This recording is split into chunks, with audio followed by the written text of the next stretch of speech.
My name is Elena. I'm in my mid-30s, and for most of my adult life, I've been the kind of woman people describe as steady. Not loud, not dramatic, dependable in ways that don't make headlines. I've worked in roles where you're expected to absorb complexity quietly, listen more than you speak, solve problems without needing credit, keep the room calm when emotions start to spike. People often mistake calm for softness, or worse, for absence. If you asked my family how they saw me back then, they would probably say I was easygoing, the one who didn't need much, the one who would understand if plans changed, if words were sharp, if decisions were made without me. I was underestimated not because I lacked intelligence or strength, but because I didn't advertise either. I didn't compete for attention. I didn't interrupt. I didn't narrate my own worth. This story isn't about revenge. It's not about winning an argument or exposing someone in a dramatic moment. It's about something quieter, and I've learned far more permanent. It begins with a family dinner. A birthday, actually. The kind of evening that's supposed to be safe by default. Cake already ordered, candles waiting, familiar voices around a table you've sat at your entire life, and then a sentence that shouldn't exist in a family context at all. One that was said casually, almost conversationally, and then left hanging in the air long enough to change everything. What made that sentence final wasn't volume or anger, it was the silence that followed, the way no one corrected it, the way no one laughed it off, the way forks paused mid-air and then slowly continued as if nothing irreversible had just happened. This is the story of what happens after that moment, but not in the way you might expect. There's no shouting match, no public breakdown, no sudden transformation montage. What follows is a long arc of observation, restraint, and choice. Of realizing the role you've been assigned without your consent, and deciding calmly to step out of it. Of understanding that power doesn't always arrive with noise. Sometimes it arrives as clarity. I'm telling this story now because I've noticed how many people live in quiet positions like the one I occupied. People who are relied on but not respected. Included but not considered. Present but not protected. And because silence, when chosen consciously, can become something very different from silence imposed. I won't exaggerate details for effect. I won't paint anyone as a villain. I'll tell you exactly what I noticed, what I did, and what changed, inside me first, and then everywhere else. If you've ever been in a room where a single sentence redefined your place in it, you might recognize parts of yourself here. Before I continue, let me ask you gently. Have you ever felt the moment when belonging quietly slipped away, not with a fight, but with no one saying anything at all? Before that dinner, before the sentence that quietly erased me, I already had a role in my family. I just didn't realize how firmly it had been written. I was the reasonable one, the flexible one, the person you could inform last because I would understand. If there was a disagreement, my silence was interpreted as agreement. If there was tension, my calm was used as proof that nothing was really wrong. I wasn't ignored exactly. I was included in a way that required nothing from anyone else. At family gatherings, I was the one refilling glasses without being asked, clearing plates while conversations continued over my head, listening to stories I'd already heard, smiling at punchlines I could recite before they landed.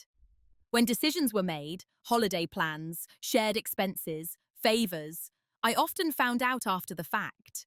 Not because anyone meant to exclude me, they would say, but because I never minded.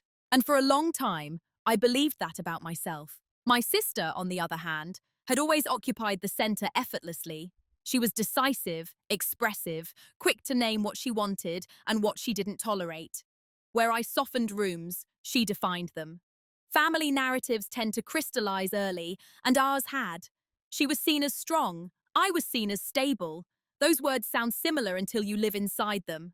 Stability, I learned, can become a convenient surface for others to lean on. When relatives called needing help, they called me. When something needed to be organized quietly, handled delicately, and followed through to the end, it came to me. But when praise was distributed, when authority was acknowledged, when voices were counted, mine rarely echoed back. No one ever said, "You don't matter." That would have been easier. Instead, I received softer messages. "You're low maintenance. You're not sensitive like that. You're good either way." Compliments that slowly hollowed out into expectations. I told myself I preferred it this way. less conflict, less emotional labor. I convinced myself that visibility was overrated, that being needed was enough. I took pride in being the one who didn't make things difficult. What I didn't see, what I couldn't see yet, was that my silence was being used to finalize decisions I wasn't part of. At dinners, conversations flowed around me like water around a stone. I was present, but not central. Familiar, but not consulted. My opinions, when offered, were acknowledged politely and then set aside if they complicated the preferred outcome. No one argued with me because no one felt the need to. I remember once mentioning, casually, that a plan wouldn't work for my schedule. The table went quiet for half a second, just long enough for discomfort, and then someone said, "Well, we'll figure it out." And the conversation moved on without any adjustment. I didn't push, I smiled, I adapted, again. Over time, I became predictable. And predictability, I've learned, invites assumption. They assumed I would stay, that I would bend, that I would absorb disappointment privately and return unchanged. They assumed my calm meant consent, my empathy meant availability, my patience meant permanence. I wasn't resentful then, truly. I didn't feel wronged in any dramatic sense. I felt peripheral, like a structural beam hidden inside a wall, essential, but never acknowledged unless it failed. The truth is, I helped build the version of myself they knew. I trained them, slowly, to see me as someone who would not challenge the shape of things. And because nothing ever visibly broke, no one questioned whether something was missing. That's who I was to them. When we sat down at that birthday dinner, the reliable presence, the background constant, the person whose reaction would not determine the tone of the room. Which is why, when my sister spoke that sentence later that night, she did so with such ease. And why did everyone else stay quiet? They weren't bracing for my response. They didn't think one was coming. The first time I felt something shift, it was so minor that I almost missed it. There was no argument, no raised voice, no obvious insult. Just a moment that landed wrong and stayed there. It happened months before the birthday dinner, during a casual Sunday lunch at my sister's place. The kind of afternoon that blurs together in memory because nothing is supposed to matter. We were talking about an upcoming family event, something logistical, forgettable, dates, responsibilities. Who would bring what? I offered to handle one part of it. Not because I was asked, but because that was my reflex. Fill the gap. Make it easier. My sister smiled, but it didn't reach her eyes. Actually, she said, we already decided how we're doing that. We! I paused, fork hovering mid-air. Oh, I didn't realize it was decided yet. She shrugged lightly. It just made more sense this way. There was nothing aggressive in her tone. No edge I could point to. And around the table, no one reacted. My parents continued eating. Someone asked for the salt. The conversation rolled forward as if nothing had happened. I nodded. Okay. That should have been the end of it. A non-moment. But something about the ease with which my input was bypassed stayed with me. Not the decision itself, I didn't care about that, but the assumption that I didn't need to be part of the deciding. Later that day, I replayed it in my head and felt almost embarrassed for noticing. I told myself I was being overly sensitive, that not every decision needed my involvement, that my sister was just being efficient. But a small, quiet question had formed. When did we stop including me? After that, similar moments began to appear. Not often, not dramatically, but consistently enough to form a pattern if you were paying attention. Group messages where plans were referenced that I hadn't seen discussed. Conversations that picked up midstream, as if I'd walked into a room late when I'd been there the whole time. Decisions presented as conclusions, not discussions. Once, I found out about a family trip 2 weeks before it happened. We assumed you couldn't get time off, someone said. No one had asked. I laughed it off. But next time, just check. They smiled. Of course. They didn't. Each time I smoothed it over. Each time I adjusted. I told myself that pushing back would create unnecessary friction, that my sister was under stress, that families operate imperfectly, that none of this was personal. But the thing about small cuts is that they don't hurt enough to demand attention. They hurt just enough to be dismissed. What made it more confusing was that nothing else changed. My sister still called me when she needed help. My parents still relied on me to manage details. I was still included, just not in ways that shaped outcomes. I was useful but not consulted, present but not counted. One evening, after another plan I hadn't been part of was announced casually at dinner, I opened my mouth to say something, just a sentence, just a question. Then I looked around the table. No one seemed tense. No one looked uncertain. The decision had already settled into the room like furniture, solid, unquestioned. And I felt suddenly how much energy it would take to disrupt that calm, how easily I would be framed as the one making it a thing. So I closed my mouth. That moment scared me more than the slight itself. Not because I was silenced, but because I had silenced myself so automatically. I realized then that my role wasn't just assigned. It was reinforced every time I chose ease over clarity. Every time I decided my discomfort wasn't worth naming. Every time I accepted being informed instead of being involved. Still, I didn't confront anyone. I didn't withdraw. I didn't plan anything. I just started noticing. And once you notice a pattern, it's impossible to unsee it. What unsettled me most wasn't the moments themselves. It was how quickly they became normal. Once my awareness shifted, I began to see how often my exclusion was wrapped in politeness. How easily it hid behind efficiency, convenience, or the assumption that I would adapt without complaint. No one announced these decisions with malice. They simply stopped pausing for me. At first, I kept trying to interpret it generously. Families are messy, I told myself. People get busy. Not every oversight is intentional. And besides, I had trained everyone, including myself, to expect that I would accommodate. So I continued to show up the same way. On time, prepared, helpful. I answered calls. I handled logistics. I listened. I stayed composed. And because I stayed composed, the pattern deepened. My sister, especially, seemed to grow more comfortable speaking for the family as a whole. She used we often. We think. We decided. We don't feel comfortable with that. Each time, I waited for the collective to include me. Each time it didn't. Once, during a discussion about finances related to our parents, I offered a carefully thought-out alternative. My sister didn't argue with it. She simply turned to our mother and said, "That's not really how we're approaching it." I felt my face warm, but I kept my voice steady. I didn't realize the approach was set. My sister smiled, the same pleasant smile. "It just makes more sense this way." No one challenged her. No one asked for clarification. And I again let it pass. Afterward, I berated myself quietly. Why didn't you ask who we was? But I knew the answer, because asking would have shifted the tone. Because it would have forced a conversation no one else seemed interested in having. Because I had learned that maintaining harmony was part of my values. That's how disrespect becomes normalized. Not through cruelty, but through repetition paired with your own silence. The strange thing is, I didn't feel angry. I felt smaller.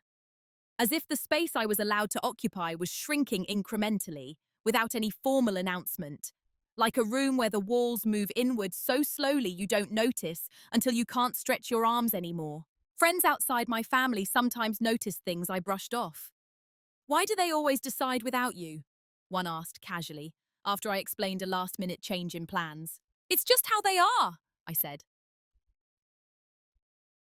I don't mind. And I believed that. Or at least I wanted to. Inside, though, a quiet rationalization was taking place.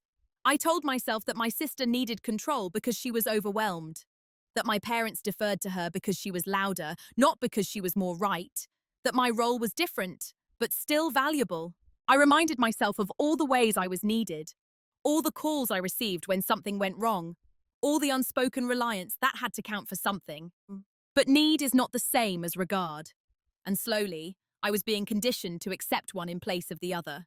There were moments when I considered pulling back, saying no, letting someone else handle things. But the thought made me uneasy. Who would I be in the family if I stopped being the reliable one? What would be left if I removed my usefulness? That fear kept me compliant longer than any external pressure could have. Looking back, I can see how carefully I managed my own reactions. I softened my tone. I chose my words to avoid friction. I edited my expressions so no one would feel accused or uncomfortable. I became very good at being agreeable in ways that erased me. And because I didn't protest, the behavior around me hardened into assumption. They assumed I didn't want to be involved in decisions. They assumed I trusted them to decide for me. They assumed my silence meant endorsement. I started to feel like a guest in my own family. Welcomed, but not entitled. Included, but only on the surface. Still, I stayed. Not because I lacked options, but because I believed that staying quiet was the mature choice. The loving choice. The choice that proved I was above petty conflict. What I didn't understand yet was that I was paying for that peace with my voice. And the longer you do that, the more others forget you ever had one. It took me a long time to realize that what I was experiencing wasn't accidental. It was structural. Families, like systems, assign roles early. Once those roles are accepted, especially quietly, they become very hard to renegotiate. And mine had solidified into something both flattering and limiting. I was the reliable one, the helper, the emotional buffer. I was the person everyone turned to when they needed something done without drama. If a problem required patience, I was called. If a situation needed smoothing over, I was expected to step in. If someone else spoke too harshly, I was the one who would translate it into something gentler afterward. I carried information between people. I absorbed frustration without passing it on. I made excuses for behavior that made others uncomfortable. I did this so consistently that it became invisible labor, unnoticed because it always got done. My sister, in contrast, had been assigned the role of authority. Her opinions set direction. Her discomfort set boundaries. When she spoke, the family adjusted. When I spoke, the family considered, and then often proceeded unchanged. No one ever announced these roles. They emerged through repetition and response, through whom was deferred and who was depended on, through whom could say no and still be respected, and who said yes because it felt easier. The clearest sign of my role came when I tried once to step outside it. We were discussing a future plan, something that would affect all of us. I had thought carefully about it and realized it would create a significant burden for me.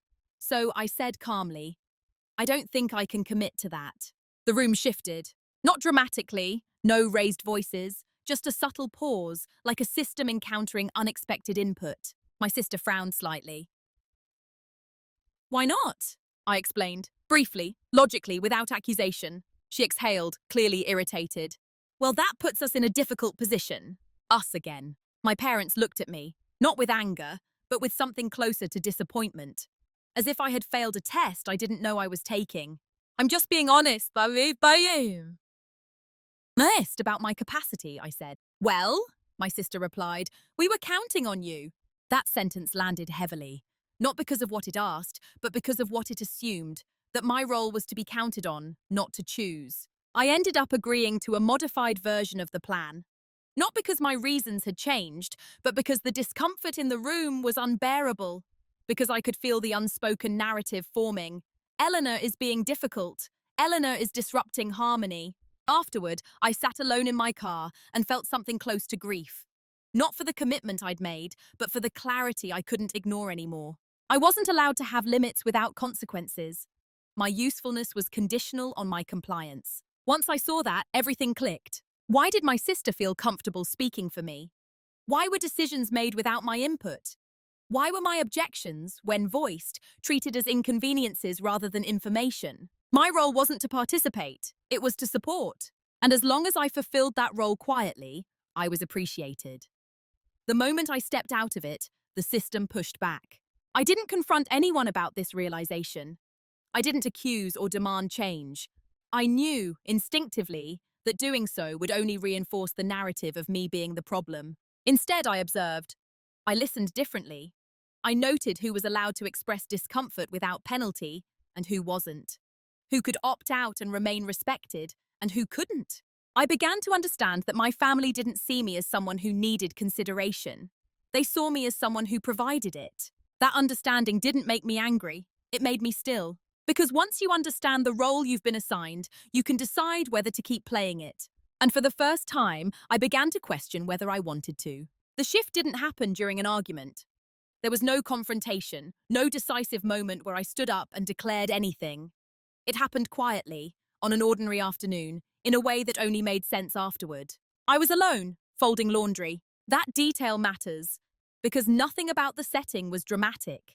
No audience, no charged atmosphere, just a repetitive task that left my mind free to wander. and as I folded, my phone buzzed on the table beside me. It was a group message, a familiar thread. My sister had sent a long paragraph outlining a decision that affected all of us: future plans, responsibilities, expectations. The tone was efficient and confident, final. At the end, she wrote, "Let me know if there are any issues." I read it twice. Then I noticed something I hadn't before. The decision was already framed as settled. Any issues didn't mean discussion. It meant objections. And objections, I knew by then, were costly. My instinct was immediate and automatic. I began composing a reply in my head that would soften my concerns, minimize their impact, and reassure everyone that I was flexible.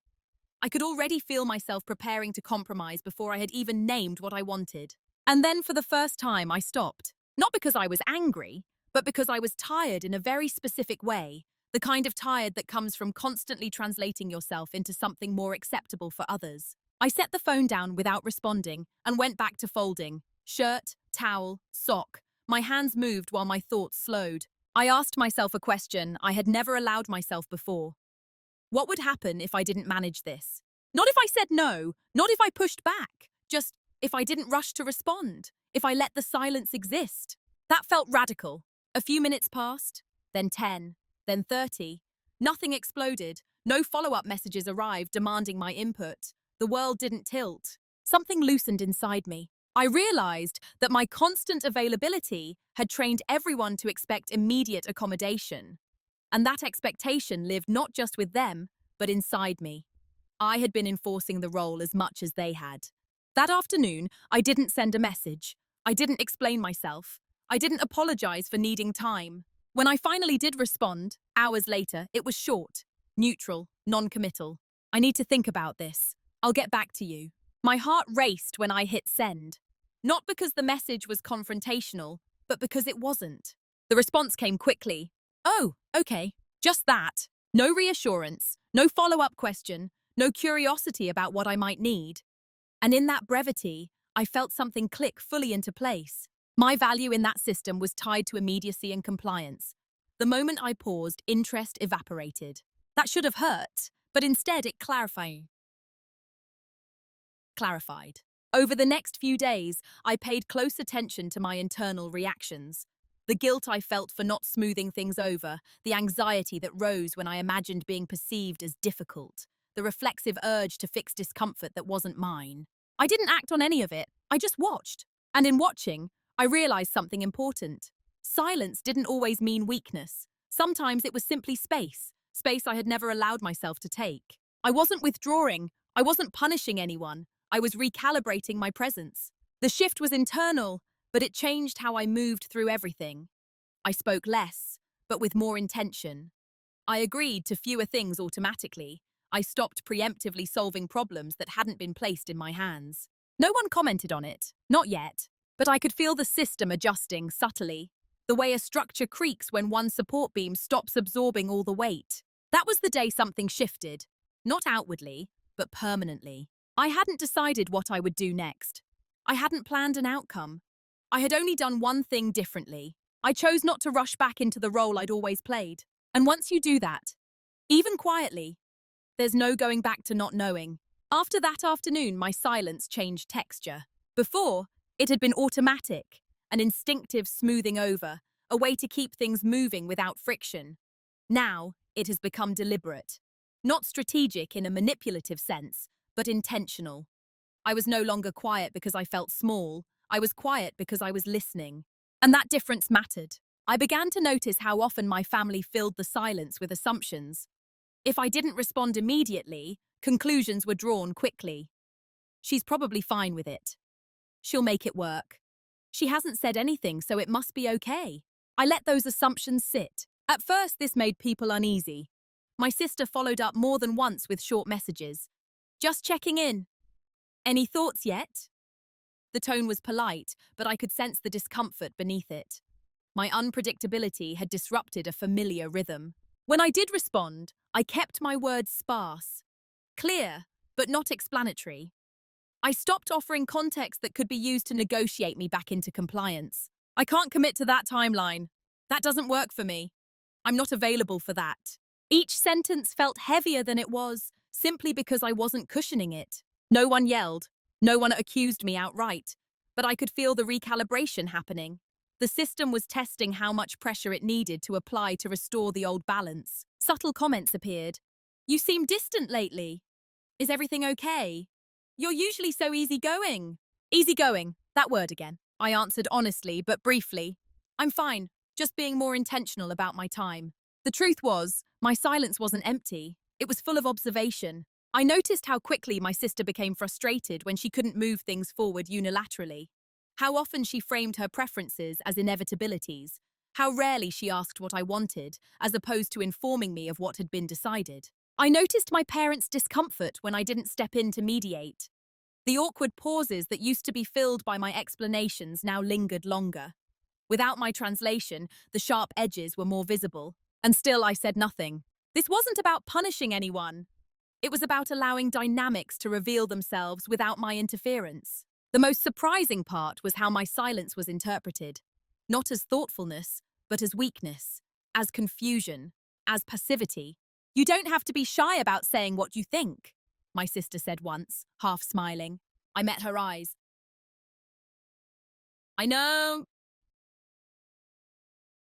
And I left it at that. Inside, something had shifted from reaction to choice. I was no longer measuring my words by how they would land emotionally. I was measuring them by whether they were true. Silence, I learned, makes people project. They fill the gaps with their own narratives. And when you've always been predictable, your unpredictability becomes unsettling. There were moments when I felt the old pull, to reassure, to explain, to restore comfort. But I resisted it gently.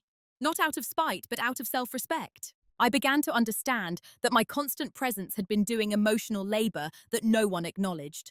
By stepping back, I wasn't creating chaos. I was revealing how much I had been stabilizing without recognition. And in that revelation, something else became clear. My family didn't actually know me very well. They knew the function I served, not the person behind it. That realization was sobering. Still, I didn't announce any changes. I didn't declare boundaries. I simply lived them. My silence had become a mirror, and not everyone liked what they saw reflected back. While my family adjusted, uneasily, to my quieter presence, something else was happening that none of them noticed. I was preparing, not in the dramatic sense. There were no secret meetings, no late-night plotting. Preparation, for me, looked like attention, like documentation, like finally turning the same care inward that I had spent years directing outward. I began by watching patterns instead of reacting to them. I noticed how often responsibilities flowed toward me without being explicitly assigned. How requests were phrased as assumptions. You'll handle this, right? We figured you'd take care of it. Each time, I paused before answering. Sometimes I said yes, sometimes I didn't. But every time, I registered how my response shifted the room. I also started keeping notes, not emotional ones, but factual.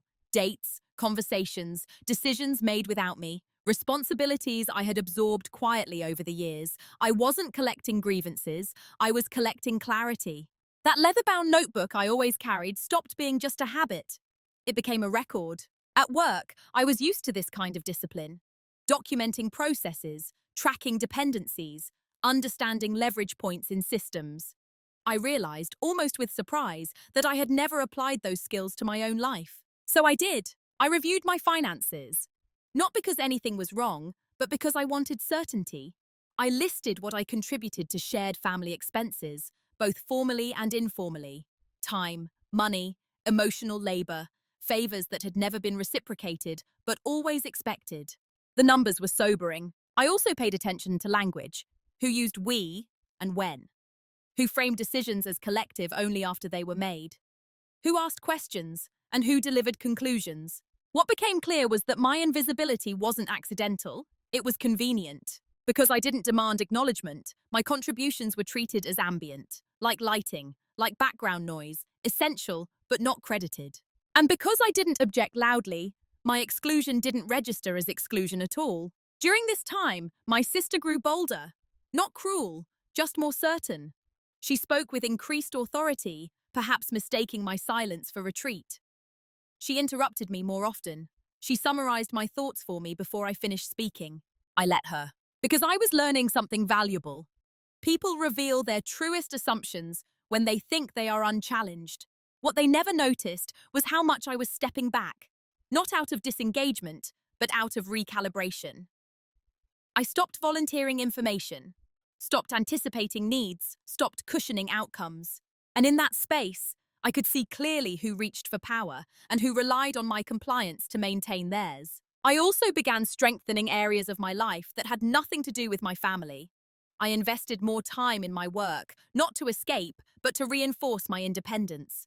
I nurtured friendships where my presence was met with curiosity, not assumption, where my silence was met with respect, not projection. I realized how rarely my family had asked me questions about my life.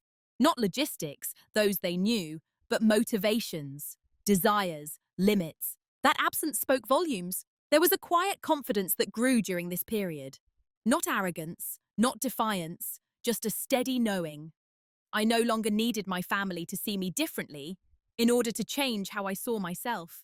And that made me dangerous in a way they couldn't perceive. Because the most destabilizing thing in a fixed system is not rebellion, it's withdrawal of unacknowledged support. Still, nothing outward had happened yet. From the outside, I was still present, still calm, still polite, the same Elena they had always known. They didn't see the internal shift from accommodation to agency. They didn't see me rehearsing conversations I might never have. Not to win them, but to ensure I wouldn't abandon myself in them. They didn't see me learning where my real leverage lay. Not over others, but over my own participation. And they certainly didn't see the quiet line forming inside me, the point beyond which I would not return to being the version of myself they preferred. That's the thing about preparation. When it's done properly, it doesn't announce itself.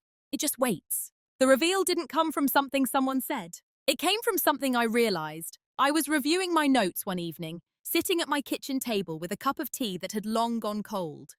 Pages of dates, conversations, decisions. Nothing dramatic on their own, just facts, patterns, a quiet record of how things had unfolded over time.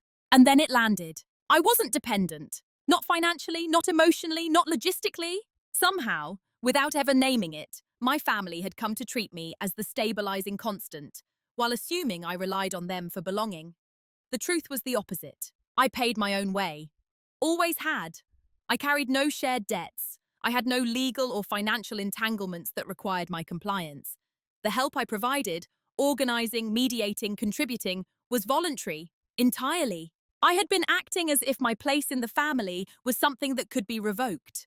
But structurally, it couldn't. What could be revoked was my participation. And that distinction changed everything. I sat back and felt something close to stillness. Not triumph, not anger, just clarity. The leverage I had wasn't a secret document or a dramatic discovery. It was the accumulated weight of my absence, something no one had ever considered because they had never imagined I would withdraw it. They assumed I would always show up, always smooth things over, always be there to absorb what others didn't want to carry. They had never planned for a version of the family that functioned without me doing that work. That was the reveal. And once you see leverage clearly, you don't rush to use it. You sit with it. You measure it. You decide what kind of person you want to be with it. I didn't feel an urge to confront anyone. In fact, the desire evaporated completely. Confrontation would have required their acknowledgement. This didn't. I also realized something more uncomfortable. My sister's authority existed largely because I had never contested it.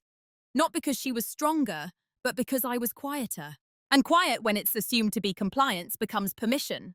This wasn't about her being wrong, or me being right. It was about an imbalance. I asked myself what I actually wanted. Not revenge, not validation, not even an apology. What I wanted was alignment between how I lived and how I allowed myself to be treated. And alignment, I knew, would cost me something. It would cost me the ease of being predictable, the comfort of being liked for my usefulness. The illusion of harmony required my constant maintenance. But it would also give me something I hadn't had in a long time. Agency. I closed the notebook and didn't open it again for days. During that time, I made no announcements. I didn't withdraw suddenly. I simply continued as I had, responding when necessary, staying quiet when not, allowing decisions to unfold without rushing to catch up to them. But internally, I had crossed a line. I no longer wondered whether I was overreacting. I no longer needed confirmation that something was wrong. I understood the system clearly enough. to stop trying to fix it from within. The reveal wasn't a plan. It was a decision forming slowly and solidly beneath the surface. A decision to stop protecting a structure that required my diminishment to function. And once that decision exists, even privately, everything that follows becomes inevitable. Every irreversible change has a moment where nothing is happening on the outside, but everything is already decided on the inside. For me, that moment arrived quietly, without ceremony. No deadline, no ultimatum, just a narrowing of options until only one felt honest. I had been invited, informally, to another family discussion. Not a request, an assumption, a message that read more like an update than an invitation. We're getting together to finalize a few things. Finalize. I stared at the word longer than I needed to. It carried weight now. It meant I would be informed of outcomes, not included in shaping them. It meant my presence would be interpreted as consent, my silence as agreement. In the past, I would have gone, sat at the table, listened, adapted. Later, I would have told myself that staying quiet was the mature choice. This time I didn't feel that familiar pull. Instead, I felt something steadier, certainty. I opened my calendar and looked at the time they had chosen. I was free. There was no scheduling conflict to hide behind, no external excuse. The decision in front of me wasn't whether to attend. It was whether I would continue participating in a dynamic that erased me or step out of it without explanation. I thought carefully about my options. I could go and speak up, challenge assumptions, ask to be included properly. But I knew how that would play out. The tone would shift. I would be framed as emotional or difficult or suddenly different. The conversation would become about my delivery instead of the substance. I could go and stay silent. That would preserve surface harmony, but at a cost I was no longer willing to pay. Or I could not go at all. Not as a protest, not as a statement, just not go. That option felt radical in its simplicity. I typed a response and erased it several times. Each version tried to soften the absence, to explain, to justify. Then I stopped editing. I won't be able to make it, I wrote. Please proceed without me. That was all. My finger hovered over the screen longer than usual before I sent it.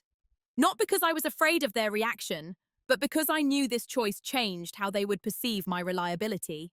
And I was ready for that. The reply came later, short, polite.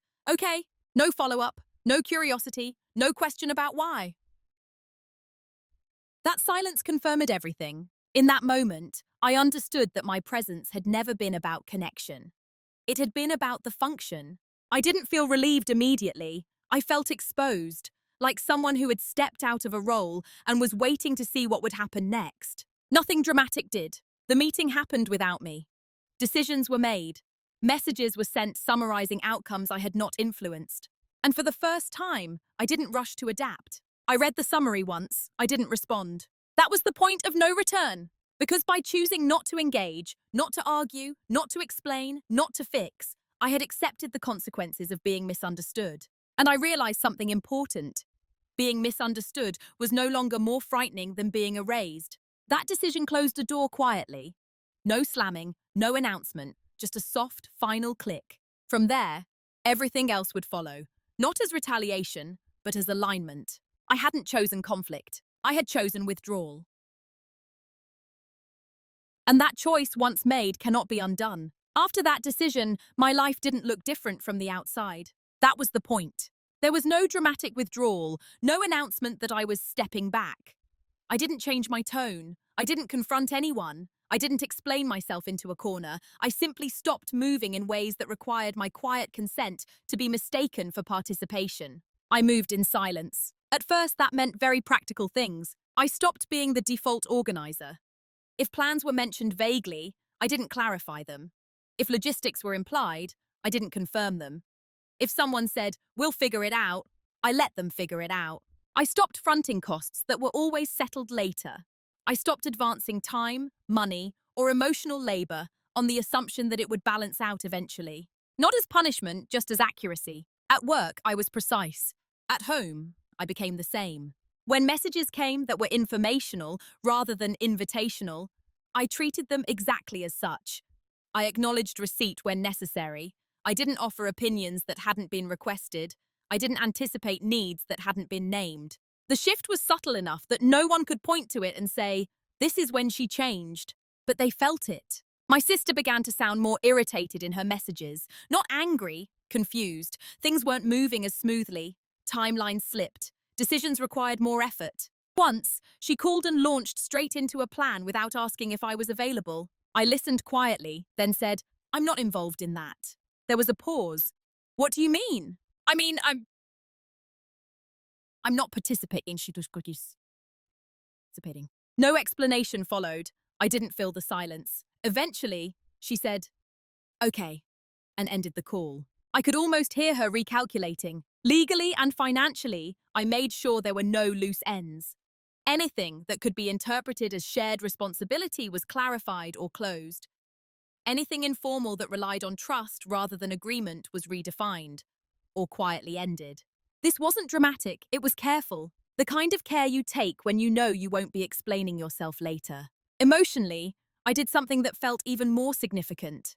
I stopped pre-processing everyone else's feelings. I no longer tried to predict how my absence might inconvenience someone.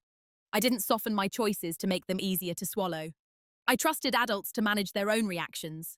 That trust felt radical. The most striking thing was how long it took for anyone to say something directly. Weeks passed, then months.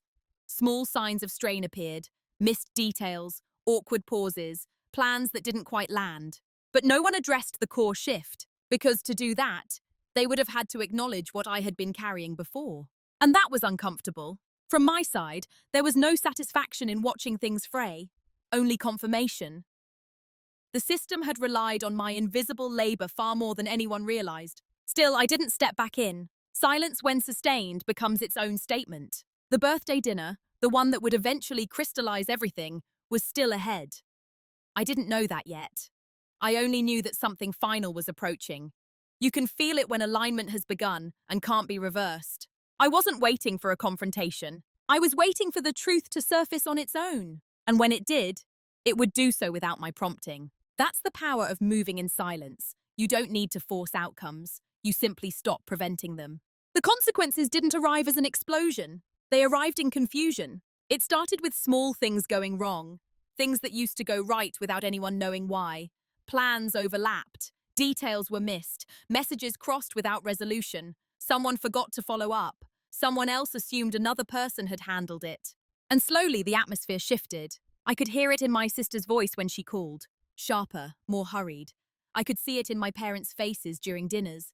Subtle tension where there used to be ease. The system they relied on was wobbling, and no one could quite identify the missing piece. Because from their perspective, I was still there. I showed up to family gatherings when I chose to. I was polite, calm. I didn't argue. I didn't sulk. I didn't announce boundaries. I simply existed without filling the gaps. And that was unsettling. My sister began asking questions that weren't really questions. Did you see the message about that? Were you planning to handle this? I thought you were taking care of it. Each time I answered plainly, no, I'm not involved. I didn't agree to that. The words weren't confrontational, but they were final. I could see the recalculation happening in real time. The way she paused, the way her tone adjusted. For the first time, she had to ask instead of assume. And she didn't like it. My parents, meanwhile, grew quieter around me. Not cold, just uncertain. They seemed to be waiting for something. An explanation, a return to normal, a signal that this phase would pass. It didn't. The real consequence, though, wasn't logistical, it was emotional. Without my constant mediation, conflicts didn't soften on their own. Sharp comments landed harder, misunderstandings lingered longer. Where I used to translate intentions, people now heard only the impact. And suddenly my sister was being perceived differently, not as strong, but as abrupt, not as decisive, but as dismissive. I noticed this not with satisfaction, but with clarity. This was how she had always spoken. The difference was that I was no longer there to absorb it and present a gentler version to everyone else. One afternoon, my mother said quietly, "Things feel tense lately." I nodded. They do. She looked at me, as if waiting for me to say more, to reassure her, to fix it. I didn't. Another silence, longer this time. Eventually she said, "You've changed." I met her gaze. "I've been paying attention." That was all. What no one said, but everyone felt, was that something essential was missing. Not my presence, but my labor. The invisible work that kept everything smooth, balanced, and functional. And because it had never been acknowledged, its absence felt like a mystery. I could feel the frustration building, especially in my sister. She began pushing harder, asserting more control, tightening her grip. The more she did, the more resistance she met, from others, not from me. That was new. I stayed steady, neutral, unmoved. From the outside, it probably looked like I was disengaging, but internally, I was more present than ever, just no longer in service of a system that erased me. The consequences were not dramatic yet, but they were irreversible. Because once people experience the loss of something they took for granted, they don't forget it. They just look for someone to blame. And I could feel that moment approaching. By the time anyone tried to fix what was happening, it was already too late. Not because I was unwilling to talk, but because the conversation they wanted to have was years overdue. The first real attempt came from my sister. She called me one evening, later than usual. Her voice was controlled, but I could hear the strain underneath it, the kind that comes when authority stops producing results. "We need to talk," she said. I didn't rush to respond. I didn't ask about what. I simply said, "Okay." That pause unsettled her more than resistance would have. She launched into it quickly. How things felt off, how responsibilities weren't being handled, how people seemed frustrated, how communication had broken down. At no point did she ask why I had stepped back. Instead, she framed the situation as a malfunction. "You used to help keep things together," she said. "Now it feels like you're just gone." I let the silence stretch. Then I said calmly, "I'm still here." She exhaled sharply. "That's not what I mean." "I know," I replied. That was when her tone shifted, just slightly, from frustration to urgency. "If something's wrong, you should have said something earlier." There it was, the unspoken rule, that my discomfort was only valid if it was voiced in a way that didn't inconvenience anyone. That silence was acceptable until it became costly, I answered carefully. I did say things, just not loudly, and not in ways that forced the system to listen. "That's not fair," she said. "You can't expect people to read your mind." "I don't," I said. "I expect people not to decide for me." She had no response to that. What followed wasn't an apology. It wasn't accountability. It was a negotiation. She suggested we reset, that we communicate better, that we go back to how things were. I listened. And in listening, I realized something final. What she wanted wasn't repaired. It was a restoration. She didn't want to understand my experience. She wanted the system to function again, to regain the ease my labor had provided. And I couldn't give that back without erasing myself. "I'm not interested in going back," I said quietly. The line went silent. When she spoke again, her voice was colder. "So what? You're just done with us?" "No," I said. "I'm done being invisible." That was the closest we came to confrontation. After that call, my parents tried in their own way. Gentle questions, nostalgic references, comments about how we've always been close. I didn't argue with them. I didn't correct their memories. I simply didn't step back into the role they were quietly offering me. They wanted reassurance that nothing fundamental had changed. But something had. The panic set in slowly.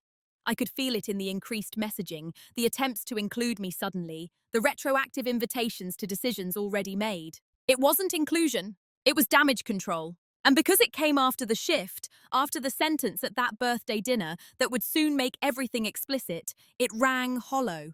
You can't retroactively offer respect once someone has learned to live without your approval. By then, I wasn't angry. I was resolved. I understood that the version of me they wanted no longer existed, and that no amount of conversation could resurrect her, because she had been built to serve a dynamic I would never re-enter. It wasn't cruel to say no. It was necessary. And necessity doesn't negotiate. The birthday dinner happened on a weeknight. That detail has always stayed with me because it meant no one was rushing. No one could blame stress or exhaustion. We all chose to be there, sitting around the table as candles were lit and glasses were filled. It was my sister's birthday. The atmosphere was polite, almost careful. The kind of calm that appears when people sense something unresolved but don't know how or whether to name it. Conversation stayed surface level. Work updates, small jokes, nothing that required vulnerability. I didn't feel nervous, I didn't feel angry. I felt observant. Halfway through the meal, my sister cleared her throat. It wasn't dramatic, but it carried intention. the way someone signals they're about to steer the room. She smiled, but it was tight. "I just want to say something," she began, glancing briefly at our parents before looking directly at me. "Given how things have been lately, I think it's important to be clear." The air shifted. "I don't really see you as part of the family in the same way anymore," she said. "If you're choosing to step back, then you're basically saying you're no longer family." The words landed softly. No raised voice, no accusation, just a statement, delivered as if it were a reasonable conclusion. And then silence. Not shocked silence, not angry silence. A confirming silence. No one corrected her. No one said my name. No one asked what she meant or how I felt. Fawkes paused, then continued. Someone took a sip of wine. The silence around the table made the statement final. I looked at each face slowly. My parents avoided my eyes, not out of cruelty, but out of discomfort. The kind that comes when acknowledging something would require action. In that moment, I understood everything. This wasn't a confrontation meant to resolve anything. It was a declaration, an attempt to define the narrative publicly while I was present but unprotected. And strangely, I felt calm. I didn't argue. I didn't defend myself. I didn't raise my voice or point out the years of quiet contribution, the labor no one had named. I simply nodded. "Okay," I said. That was it. The simplicity of the response unsettled her more than resistance would have. She blinked, clearly expecting emotion, anger, denial, pleading. None came. Dinner continued awkwardly. Someone commented on the cake. The candles were blown out. Applause sounded hollow. Inside me, something had closed, not painfully but cleanly. Because the sentence she spoke didn't remove me from the family. It revealed that my place had always been conditional. And once a condition is named, it loses its power. After dinner, no one followed me to the door. No one asked if I was okay. I hugged my parents goodbye. Their arms lingered, uncertain. My sister didn't look at me. I drove home in silence, not playing music, not replaying the moment with regret. I felt a deep, unfamiliar peace. The confrontation had happened without heat, without cruelty, without spectacle. And in that restraint, I had kept the one thing that mattered most to me. My dignity. In the weeks after that dinner, I expected to feel something sharp. Grief, anger, relief, vindication. What I felt instead was quiet. Not the heavy silence of suppression, but the clean kind. The kind that arrives after a decision has been made and accepted fully. There was no longer anything I needed to prepare for or brace against. The waiting was over. I didn't announce my absence. I didn't make a point of not calling. I simply let the distance exist without trying to collapse it. And slowly my nervous system recalibrated. I slept better. Not longer. Better. I noticed how much energy I had been spending anticipating reactions, smoothing conversations before they happened, managing other people's discomfort. Without that constant vigilance, my days felt wider. I had more time than I expected, more mental space, more room to think without editing myself mid-thought. Who I am now is not louder than who I was before. I'm clearer. I no longer measure my worth by how useful I am to people who don't see me. I no longer volunteer my presence to systems that rely on my silence. I no longer translate myself into something more palatable in exchange for belonging. I've learned that being calm doesn't mean being available, that empathy doesn't require self-erasure, that silence, when chosen, is not surrender. I still care about my family. That never disappeared. Care doesn't vanish just because proximity changes. But I don't confuse care with obligation anymore. There are moments, quiet ones, when I remember the version of myself who would have stayed, who would have tried one more conversation, one more explanation, one more compromise. I don't judge her. She did what she knew how to do to survive emotionally. But I don't return to her either. The hardest part wasn't being told I was no longer family. It was realizing how easily that sentence could be spoken once my usefulness was no longer guaranteed. That clarity reshaped my identity more than rejection ever could. Now, when I enter rooms, any rooms, I notice different things. I notice who listens when I speak, who asks questions instead of making assumptions, who respects a pause instead of rushing to fill it. And I choose accordingly. My life is quieter now, but not smaller. If anything, it's more solid, built on consent instead of expectation, on presence instead of performance. I don't need to be seen by everyone. I only need to be seen accurately by myself. And that is a kind of belonging no one can take away. There's a story we're often taught about family, that endurance is love, that silence is maturity, that staying no matter the cost is virtue. But lived experience teaches something quieter and far more difficult. Belonging that requires your erasure is not belonging. Harmony that depends on your silence is not peace. And love that vanishes the moment you stop performing a role was never unconditional. What happened at that birthday dinner wasn't the beginning of my separation. It was the moment it became visible. The sentence my sister spoke didn't exile me. It is named a condition that had always been there, unspoken and unexamined. And the silence that followed, the silence around the table, wasn't just about me. It was about how many systems survive on quiet compliance, and how uncomfortable the truth becomes when no one is willing to interrupt the ease of things. I didn't walk away in anger. I didn't demand apologies. I didn't try to correct the narrative. I simply stopped offering myself to a structure that only functioned when I was invisible. That choice didn't make me stronger overnight. It made me honest. Honest about what I could live with. Honest about what I couldn't. Honest about the difference between being needed and being valued. If there's a moral here, it isn't about cutting people off. It's about cutting patterns that cost you your voice. It's about recognizing when silence is being used to keep you small and deciding quietly that you won't participate in that anymore. Sometimes the most powerful thing you can do is not explain yourself one last time. Sometimes it's letting the silence speak for itself. And sometimes the moment you stop filling the gaps is the moment everyone finally notices what you were carrying all along. If this story resonated with you, I'd like to hear from you.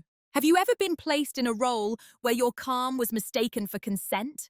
Or your silence was used to finalize decisions you weren't part of? What did you do? Or what are you still deciding? Your stories matter.